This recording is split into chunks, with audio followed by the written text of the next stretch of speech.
The American dream, we've always said, is that you can get a full-time job and that you can support your family and you can make a difference and you can impact your community. The American dream is how are we communities? How do we build a nation together? We've sunk into an individualism. We've sunk into this, well, I'm just taking care of myself. It's all right. Don't talk to anybody. I won't look you in the eye. Don't look me in the eye. It was pretty scary. But the fact is, we know that our nation was founded in community, right? There's developed this idea that our nation is really founded on individualism. We have an ethical responsibility to tell stories. To tell these stories so that we see the bigger picture.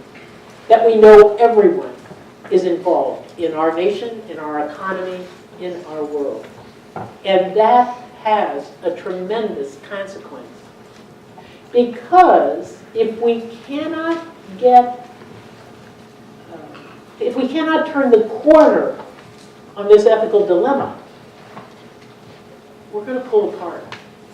Well, I think part of our struggle in this ethical consideration of the American dream is recovering the authenticity of what that dream is, not what some market forces would want us to think. Our society's gotten kind of disconnected from those values. The American dream that I grew up with was the idea that everybody own a house and have 2.3 kids, I think was the number at the time.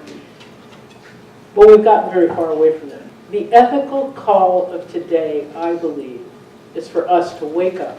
The thing that I've begun working on is the ethical responsibility to have a measure of success that is not toxic, and it's called small change.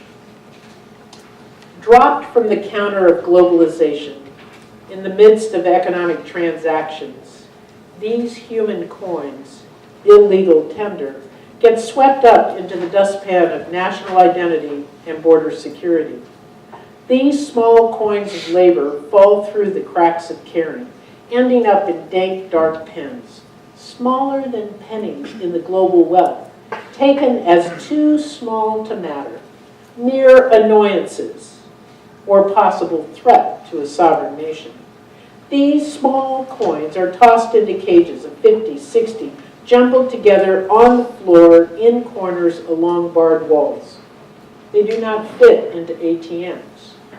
They will not be received for deposit in the world economy.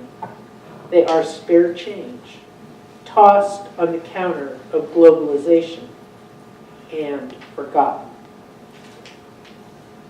Therein lies our challenge.